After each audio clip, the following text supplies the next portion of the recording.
L'émission Le sport pour la vie, ce sont des passionnés de sport, des gens actifs ou des entraîneurs qui nous parlent de leur histoire et de ce que le sport leur a enseigné pour toute la vie. Tout ça dans le but d'aider les parents, coachs ou non, à amener les jeunes sportifs à prendre soin d'eux et à développer leurs compétences émotionnelles avec le sport comme outil. Bienvenue à tous les passionnés du sport pour la vie.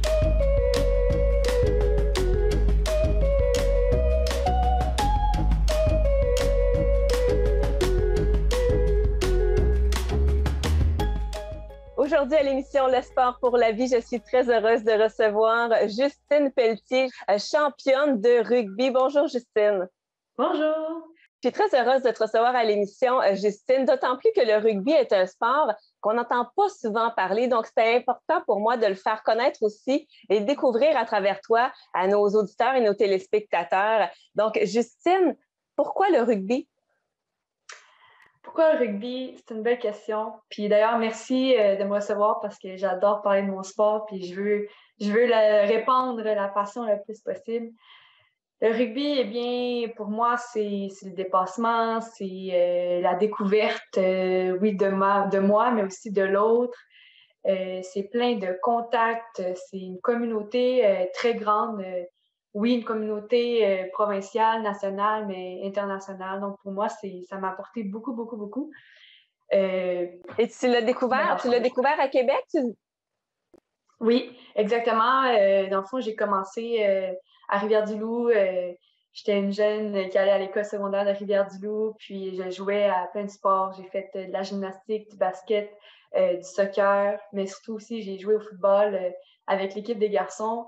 Et c'est en déménageant pour aller au cégep Garneau, que j'ai décidé d'essayer le rugby et de m'ouvrir à ça. C'était comme un peu une variante, si on voulait, féminine du football à l'époque. C'est comme ça que je le voyais. Puis ça m'a ouvert vers une grande porte que j'apprécie encore aujourd'hui. Et justement, Justine, tu as commencé, tu disais, à jouer au football du côté de Rivière-du-Loup, au rugby du côté de Québec. Est-ce que c'était étonnant pour toi de découvrir un sport aussi, comment dire, robuste, dans lequel les femmes pouvaient s'impliquer? C'était un peu libérateur, en fait. C'était pas tant étonnant, c'était libérateur parce que, bien sûr, j'ai adoré mes années au football avec les garçons. J'ai adoré la dynamique. J'ai appris beaucoup de, justement, l'esprit de gang. Puis, il y a des belles valeurs au football que j'ai pu garder au rugby.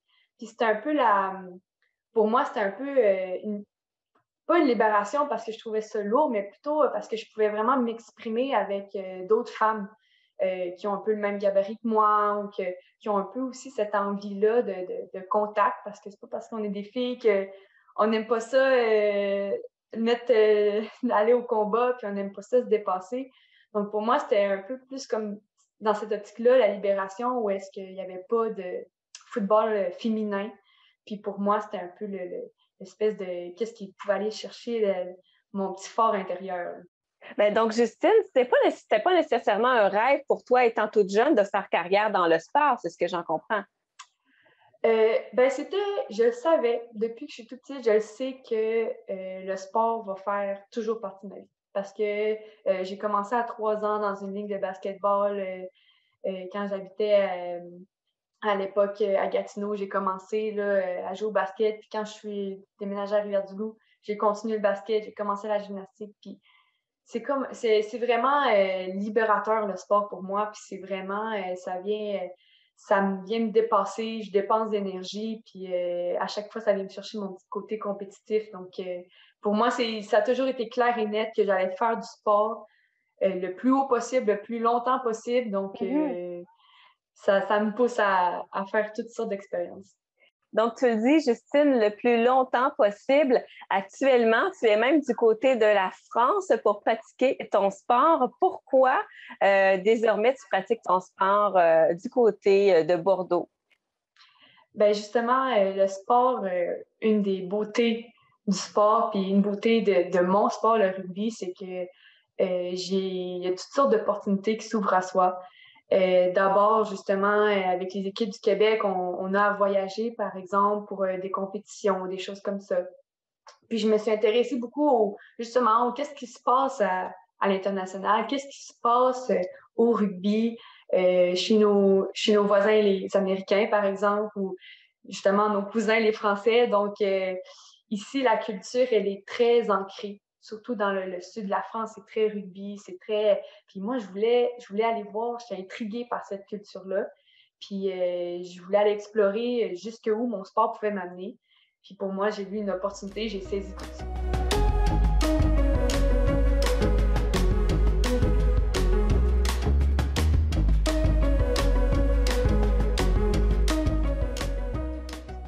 Justement, est-ce que c'était une opportunité pour toi de pratiquer ton sport le plus longtemps possible, comme tu viens de le dire? Définitivement, parce que ça me donne une opportunité, un cadre, parce que veux pas, dans un sport comme ça collectif, ça demande une structure, un cadre. Puis ici, j'ai une structure à l'année, alors que, par exemple, au Québec, en ce moment, c'est l'hiver, donc on peut pas jouer au rugby. Donc ici, c'est un cadre que j'avais l'opportunité de pouvoir continuer mon sport. Puis une des particularités du rugby, c'est que c'est un sport senior compétitif. Il n'y a pas beaucoup de sports qui sont seniors et compétitifs. Donc, en ce moment, j'ai 25 ans, puis je fais encore de la compétition, puis c'est une opportunité qu'il n'y a pas chez tout le monde. Vraiment, puis dans plusieurs sports, c'est une opportunité qu'il n'y a pas, puis ça m'amène à te parler de la transition. Justement, encore une fois, tu disais que tu veux le pratiquer longtemps. Est-ce que c'est quelque chose que tu aimerais ramener peut-être un jour au Québec? Parce que le rugby, évidemment, comme tu le disais, à cause du climat, on n'a pas nécessairement ça très longtemps. Mais est-ce que tu aimerais peut-être partir de plus jeune, justement, pour amener ça un petit peu plus vieux? Ou est-ce que c'est quelque chose que tu aimerais ramener ici?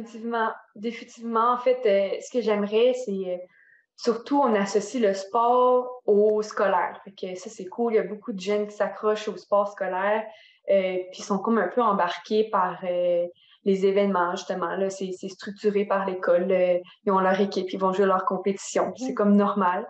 Mais une fois que le scolaire termine, euh, c'est dur, je pense, de se raccrocher à cette envie de compétition-là. Puis c'est sûr que ça commence jeune parce que justement, cette passion-là, moi, je l'ai jeune, puis je sais que je vais continuer même quand que l'école va arrêter. Par contre, c'est pas le cas pour tout le monde.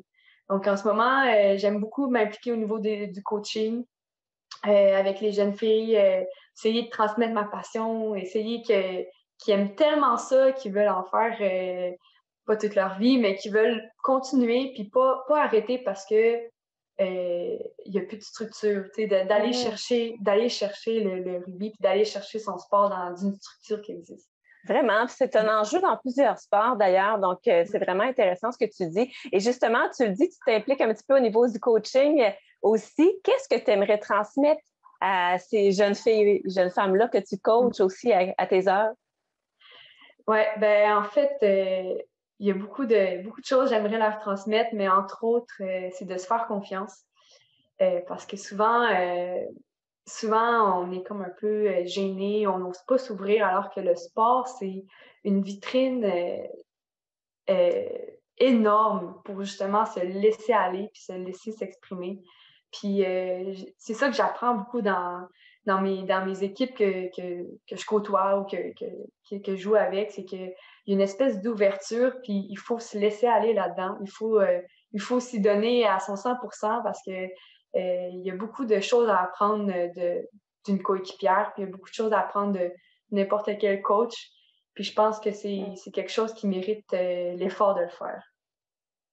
La notion d'équipe revient souvent quand tu parles. J'ai lu aussi beaucoup d'articles te concernant qui parlaient d'équipe.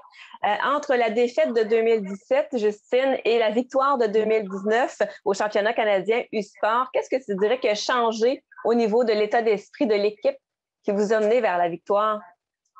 2017, c'était tout nouveau. Je pense que c'était quelque chose qu'on espérait atteindre ou que c'était dans nos rêves d'atteindre, puis là, on l'avait au bout des doigts, puis on dirait qu'on réalisait pas trop qu'on avait le potentiel de le faire. Puis on avait le potentiel de le faire, mais les circonstances ont fait qu'on l'a pas eu. Puis je pense qu'en 2019, on y croyait, mais on y croyait vraiment.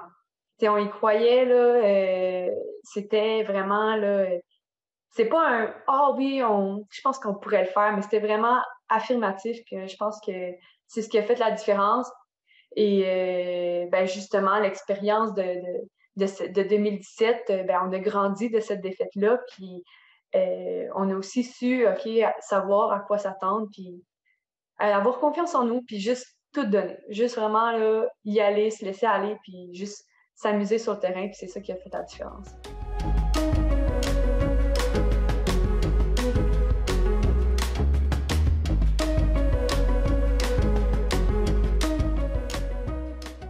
Tu parles beaucoup de confiance en toi, d'apprendre à te connaître à travers le sport. Comment tu l'as développé, toi, ta confiance? Justine, on se comprend que c'est pas nécessairement quelque chose qu'on se lève un matin, qu'on coche.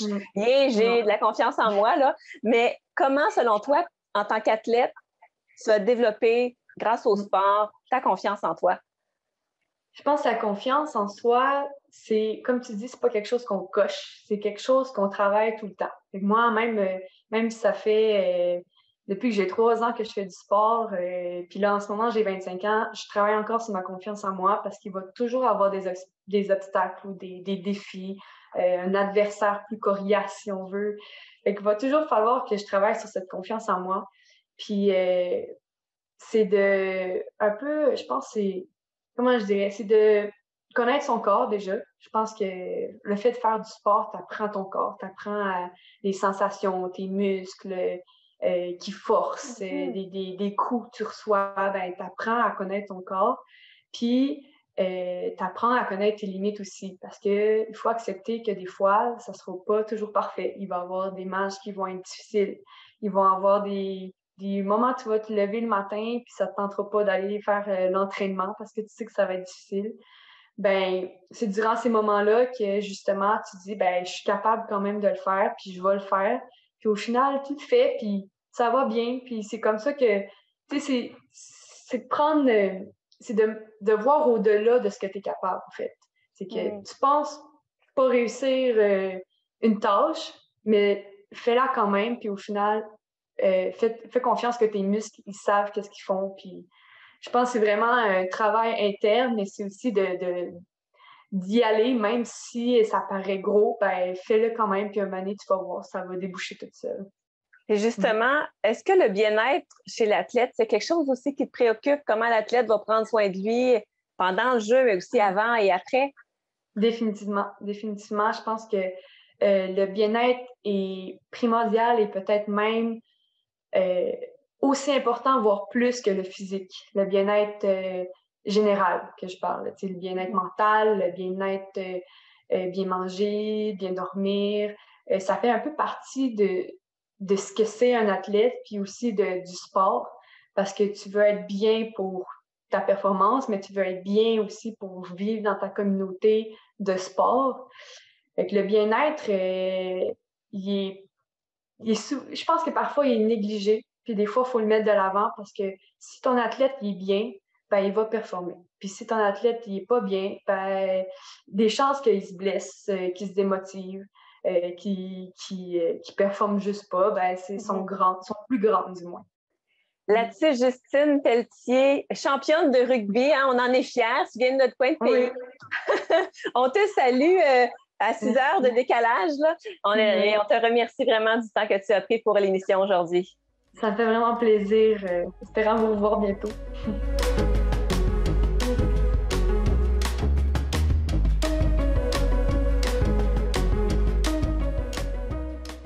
Aujourd'hui à l'émission Le sport pour la vie, je reçois Pierre-Alexandre Hudon, patineur artistique émérite. J'ose le dire. Pierre-Alexandre, bonjour. Allô. Pierre-Alexandre, tu es allé à un championnat du monde junior, tu as remporté plusieurs prix, plusieurs grands prix à l'international. Tu es allé 3 fois à des championnats canadiens. C'est vraiment pas rien. Il y a sûrement autre chose aussi que tu as remporté, que tu as eu, que je n'ai pas nommé.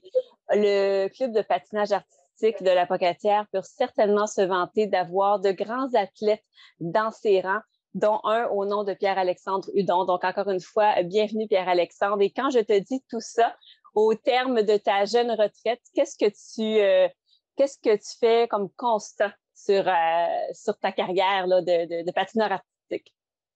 C'est sûr que maintenant que je viens d'accrocher mes patins, là, ça fait moins d'1 an. Quand je regarde tout ça, je réalise que j'en ai fait des choses, puis j'ai voyagé beaucoup à cause du patin. Mais tout ce que j'ai fait, je m'en sers encore aujourd'hui parce que je suis encore impliqué autant dans le patin qu'avant. Je suis même plus souvent dans un aréna que quand que je patinais. Puis c'est vraiment ça ma passion. Puis je suis bien content de pouvoir être encore là-dedans. Là. Et ça paraît, Pierre-Alexandre, on t'a vu depuis ton tout jeune âge performer dans les arénas. On sait qu'aussi que c'est une histoire de famille, en quelque sorte. Il y a des gens chez toi qui sont très impliqués au niveau du patinage artistique. Pierre-Alexandre, moi, j'ai envie de savoir quel jeune sportif tu étais. Je pense que j'étais un jeune sportif réservé au début. J'ai joué au hockey aussi pendant longtemps. Ça, il n'y a pas beaucoup de monde qui savent ça, mais j'ai joué au hockey jusqu'à l'âge de 12-13 ans. Puis j'étais vraiment le jeune réservé. Là, je prenais ma place, puis ça a été la même chose au patin. Puis je prenais ma place, je faisais mes affaires. Puis quand j'allais en compétition, je faisais mes affaires. Puis des fois, ça me menait sur le podium. Des fois, ça faisait des moins bons résultats, mais je faisais mes choses. Hein. Donc, c'est drôle que tu dises ça, que dans le fond, que tu as joué au hockey. Je m'explique parce que souvent, on commence à faire du patinage artistique pour justement apprendre à patiner, pour faire du hockey. Est-ce que je me trompe? Non, tu ne te trompes pas. Puis, tu sais, au programme de Patinage Plus qu'on a, tous les clubs de patin, ils ont un programme de Patinage Plus, puis on a beaucoup de jeunes garçons qui viennent pour apprendre à jouer au hockey. Ils apprennent à patiner, dans le fond, avec nous autres parce qu'on a un programme qui offre des bonnes bases de patin. Puis, la majorité se dirige vraiment vers le hockey, mais des fois, ça arrive qu'on en a qui restent dans le patin. Puis, ça, j'aime ça. On n'a pas beaucoup de garçons, hein? Fait que dans ce temps-là, on essaie de les garder, puis on essaie de les accrocher au sport. Puis, moi, c'est ça que ça a fait. Justement, qu'est-ce qui t'a accroché, toi, dans le patinage artistique? Parce que tu viens de le dire, et on en reparlera au cours de l'entrevue, il n'y a pas tant de jeunes garçons. Qu'est-ce qui m'a accroché? Tu sais, j'ai fait les deux pendant longtemps, puis ce qui a poussé mon choix pour le patin, c'est sûr que, comme on l'a dit, il n'y a pas beaucoup de jeunes garçons dans le patin. Il y a beaucoup plus d'opportunités pour nous d'aller dans des compétitions provinciales, nationales, internationales. C'était beaucoup plus facile de se démarquer. Puis aussi parce que j'aimais mieux ça en général, le fait de jamais faire la même chose. Puis que c'était plus un sport individuel. Je pense que c'était plus pour moi, même si j'ai fait du couple plus tard. C'était pas un sport d'équipe avec 10 autres personnes. Là. C'était juste moi, puis des fois avec ma partenaire. Bien, tu le disais, hein? Tu étais un jeune enfant qui s'occupait de ses affaires, qui aimait ça faire ses petites affaires. Et à un moment donné, il y a eu une part où tu as eu à peut-être choisir entre la compétition individuelle ou en couple. Et qu'est-ce qui a fait déclencher le fait que tu décides de faire le duo, finalement? Mais c'est sûr, quand on est plus jeune, là, autour de 14, 15, 16 ans, il faut continuer à faire les deux, le simple et le duo, parce qu'on a besoin de nos éléments individuels pour le couple. Mais je l'ai toujours su que c'était le duo qui m'intéressait plus. J'ai toujours mieux aimé ça, compétitionner avec une autre personne avec moi. C'était beaucoup moins stressant pour moi, puis c'était beaucoup plus le fun, l'aspect social, un petit peu, là, de se développer avec une autre personne. Là. L'aspect social, l'aspect équipe, peut-être? Parce qu'il faut le dire, hein, une équipe, c'est à partir du moment où tu es plus qu'un. Hein? Donc, évidemment, donc, qu'est-ce que tu as aimé de ça, de ce travail d'équipe-là? C'est sûr qu'on était capable de déterminer des objectifs à deux. C'était pas juste tout seul, à deux, puis avec nos entraîneurs aussi. Puis quand ça allait moins bien, on était deux à pouvoir s'aider à passer par-dessus ça. Puis c'était moins lourd sur les épaules. Il y avait moins de pression sur les épaules quand on est deux que quand on est seul, je trouve.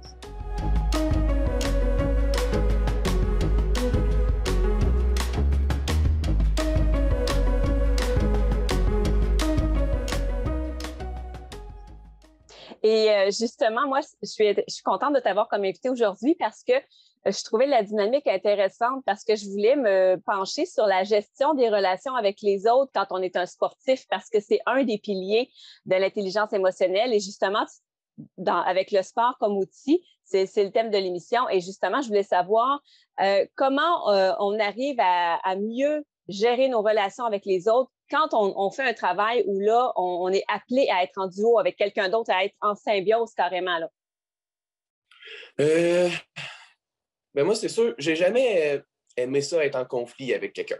Fait que là, en travaillant avec quelqu'un d'autre, c'est sûr que des fois, il y a des moins bons moments, que ça marche moins bien, puis que tu as envie de fâché un petit peu plus, là, mais dans ma tête, là, ça n'a jamais été la bonne stratégie de faire ça. Moi, ça a tout le temps été, garde la bonne attitude, puis c'est pas en se fâchant que ça va marcher, qu'on va être capable de passer par-dessus l'épreuve qu'on doit faire face en ce moment. Là. Fait que, tu sais, on a même ma partenaire aussi, Gabrielle, c'est avec cette personne-là que j'ai connue, que j'ai fait le plus de choses. Là. On a tout le temps été respectueux un envers l'autre, puis on ne s'est jamais chicané, on essayait tout le temps de travailler ensemble, puis c'est ça, je pense, qui nous a aidé beaucoup à avoir beaucoup de succès. Là. Et est-ce que ta relation avec elle aussi s'est développée au fil du temps? Est-ce qu'encore aujourd'hui, vous vous entendez bien? Oui, c'est sûr qu'aujourd'hui, là, moi, je suis au Québec, puis elle est retournée en Nouvelle-Écosse, mais oui, on se parle encore une fois de temps en temps, puis on va tout le temps rester en contact, c'est sûr. Là. Puis l'été passé, j'étais allé en Nouvelle-Écosse pendant une bonne partie de l'été, puis je l'avais revu, puis j'étais allé donner des cours de patin là-bas aussi. Fait à toutes les fois que, là, c'est sûr que ces temps-ci, c'est plus difficile d'y retourner à cause de la pandémie, mais c'est sûr qu'une fois que ça va être terminé, je vais y retourner, puis je vais aller voir les autres personnes aussi là-bas. Là. Tu parlais, Pierre-Alexandre, de ta gestion des conflits, justement, quand on est en équipe. Comment vous avez été accueillis par vos entraîneurs, justement, avec votre relation ensemble? Nos entraîneurs nous ont toujours dit qu'on était... Notre dernière année qu'on a patiné ensemble, on s'entraînait à Montréal avec 7 autres équipes de patins. Là. Puis on s'est toujours fait dire qu'on était facile à coacher parce que justement, on n'avait jamais de conflit, puis on était tout le temps positif, puis que ça allait tout le temps bien. Fait que, tu sais, je pense que nos entraîneurs, ils aimaient bien ça de nous autres, puis ils étaient d'accord aussi pour dire que ça nous a aidé beaucoup. Là. Bien, être coachable dans la vie, c'est vraiment une belle qualité chez un athlète aussi. Hein? Ouais, Est-ce que tu le vois chez les jeunes que tu entraînes maintenant aussi? Oui, c'est sûr que j'ai commencé à coacher jeune. J'ai commencé à coacher, j'avais 17 ans, je pense, pas beaucoup là, à ce temps-là, mais le fait de coacher et de patiner en même temps, ça m'a fait voir que les comportements qui sont le fun à avoir chez un patineur, puis ceux qui sont moins le fun. Fait que je te dirais que vers la fin de ma carrière, ça m'a aidé beaucoup à justement être toujours positif, puis être ouvert d'esprit, parce que quand j'avais un jeune qui était négatif, puis qui n'était pas ouvert à des nouvelles idées, ben c'est vraiment difficile pour un entraîneur. Fait que le fait de faire les deux en même temps à la fin, là, ça m'a vraiment ouvert les yeux de ce côté-là. Là. Puis est-ce que ça t'a amené à développer certains trucs pour les aider, ces jeunes-là? Parce que en tant que coach, j'imagine que tu veux évidemment le meilleur pour ton athlète, hein? C'est pour ça qu'on est là. Puis est-ce que ça t'a amené à développer des trucs pour justement les aider à changer d'attitude? Ben c'est sûr, là, je me suis servi de toutes mes expériences en tant que patineur, puis même en tant qu'entraîneur. J'ai commencé à aller en compétition avec certains athlètes de plus haut niveau, de moins haut niveau. Puis toutes ces expériences-là, ça nous donne des trucs de plus à mettre dans notre valise pour leur donner. Là. Et justement, quel truc tu donnerais à un jeune patineur là, qui a plutôt tendance à se déprécier, par exemple? Ben moi, ma philosophie d'entraînement, c'est vraiment, on est là pour avoir du plaisir. C'est pas moi qui va commencer à oui, des fois, il faut être un petit peu plus rough, il faut les brasser un petit peu. Là. Mais je vais tout le temps avoir du plaisir avec les jeunes. Là, puis quand je vois que le jeune commence à plus avoir de plaisir, là, on est là pour avoir du plaisir. Là. On ne fait pas ça pour gagner notre vie. Là. On fait ça c'est un sport récréatif. Là. On veut avoir du plaisir. Fait que c'est vraiment ça que j'essaye d'emmener chez les jeunes. Là. Et Pierre-Alexandre, tu le dis, c'est un sport récréatif. On monte graduellement les échelons de senior à junior, etc. Quel a été, tu dirais, le plus grand apprentissage que tu as fait là, en montant les échelons comme ça, là, en passant de récréatif jusqu'à junior? Là? Je sais que c'est une grande question, mais si tu avais à choisir un apprentissage que tu as fait, là. Ben, c'est sûr que, tu sais, au début, c'était plus pour le plaisir. Puis à la fin, les 2-3 dernières années, quand je commençais à sortir à l'international, là, on avait de plus en plus de pression. On était surveillé par Patinage Québec, Patinage Canada. Le plus grand apprentissage, ça a été de gérer la pression, je pense. On avait beaucoup de poids sur les épaules pour bien performer. À la fin, comme on l'a dit au début, quand on est allé au championnat du monde junior, quand les patineurs sont envoyés là, ben, le but, c'est de qualifier plusieurs entrées pour l'autre année d'après. Fait que tu as de plus en plus de pression, plus tu montes, puis c'est vraiment un des grands apprentissages qui va me servir dans la vie, qui me sert encore aujourd'hui, là, c'est gérer la pression pour être capable de dealer avec ça. Là. Est-ce que tu aurais pensé que c'est ça le plus grand apprentissage que tu aurais fait dans le sport? J'ai dit ça, là, mais je ne sais pas si c'est plus grand, là, mais tu sais, il y a la persévérance, il y a la détermination, l'autonomie, il y a toutes ces affaires-là là, aussi que j'aurais pu dire. Là. Ça m'a appris beaucoup de choses. Là.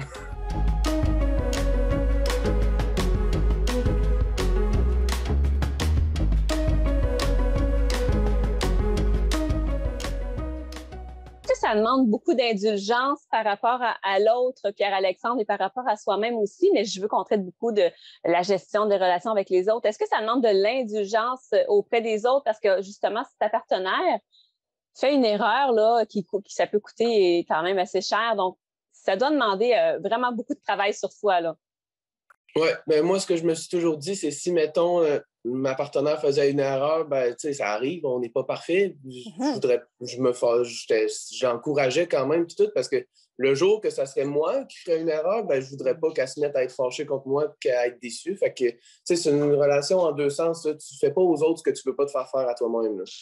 Maintenant, Pierre-Alexandre, parlons un petit peu de ton désir de transmettre ta passion à une autre génération. C'est quelque chose qui est important pour toi? Oui, ben j'ai toujours su, le patin, c'est ma passion, puis j'ai toujours su que je voulais être impliqué d'une manière ou d'une autre, probablement jusqu'à la fin de mes jours. Là. Je vais tout le temps être dans un aréna, c'est sûr. Puis, ben, entraîner, c'était, je pense, la manière pour moi qui me rejoignait le plus. Être justement capable de transmettre mes savoirs, mes expériences à la plus jeune génération pour les aider à évoluer dans le sport. Là. Et en terminant, Pierre-Alexandre, j'aimerais connaître ton expérience que tu as le plus appréciée dans ton parcours de patineur artistique. L'expérience que j'ai le plus appréciée. Je pense que le moment le plus marquant, ça a été les premiers championnats canadiens avec Gabrielle. Dans le fond, moi, c'était mes 4e championnats canadiens, mais c'était mes premiers avec elle. Puis c'était notre premier podium, dans le fond. Puis ça, c'était un objectif que j'avais depuis extrêmement longtemps. J'y rêvais d'être au podium au Canadien. Puis quand c'est arrivé, c'était parti. Là. On était bien contents. Puis ça, ce moment-là va rester longtemps dans ma mémoire. Là. Vraiment, vraiment. Ben là-dessus, Pierre-Alexandre Hudon, merci de ton temps ici aujourd'hui pour l'émission. Ben, merci à toi de m'avoir invité.